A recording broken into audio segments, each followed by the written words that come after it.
ಸ್ನೇಹಿತರೆ, ಮನೆಯಲ್ಲಿರುವ ಪುಟ್ಟ ಎಳೆ ಮಗುವಿಗೆ ಕೆಮ್ಮು ಕಾಣಿಸಿಕೊಂಡಾಗ ಈ ಒಂದು ಸರಳ ಮನೆಮದ್ದನ್ನು ಮಾಡಿ. ಏನು ಅಂತ ಹೇಳಿದರೆ, ಒಂದು ಈರುಳ್ಳಿಯ ತುಂಡನ್ನು ತೆಗೆದುಕೊಳ್ಳಿ, ಕೆಂಪು ಕಲ್ಲು ಸಕ್ಕರೆಯನ್ನು ಒಂದು ತುಂಡು ತೆಗೆದುಕೊಳ್ಳಿ.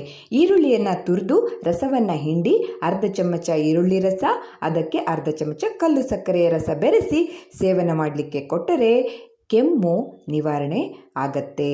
ಹಾಗೆ ಅತಿಯಾಗಿ ದಮ್ಮಿನ ಹಾಗೆ ಕೆಮ್ಮು ಕಾಣಿಸ್ಕೊಳ್ತಾ ಇದೆ ಅಂತ ಹೇಳಿದಾಗ ನೋಡಿ, ಈರುಳ್ಳಿ, ಕೆಂಪು ಕಲ್ಲು ಸಕ್ಕರೆ, ಹಾಗೆ ಒಂದು ಕಾಳು ಮೆಣಸು, ಒಂದು 2-3 ಹನಿ ಜೇನುತುಪ್ಪ, ಒಂದು ತುಳಸಿಯ ಎಲೆ, ಇವಿಷ್ಟರ ರಸವನ್ನು ತೆಗೆದುಬಿಟ್ಟು ಮಗುವಿಗೆ 2 ಹೊತ್ತಲ್ಲಿ ಸೇವನೆ ಮಾಡಲಿಕ್ಕೆ ಕೊಡ್ಬೋದು.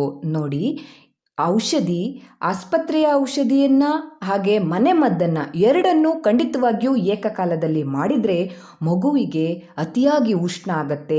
ಇದರಿಂದ ದಮ್ಮಿನ ಜೊತೆಗೆ ಒಣಕೆಮ್ಮು ಕೂಡ ಪ್ರಾರಂಭ ಆಗತ್ತೆ.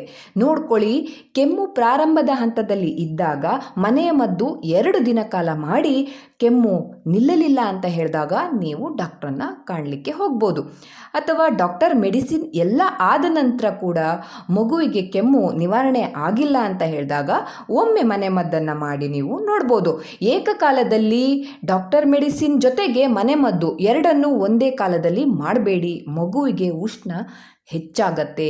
ನೋಡಿ ಮಾಡಿ ಬಳಸಿ. ಧನ್ಯವಾದಗಳು.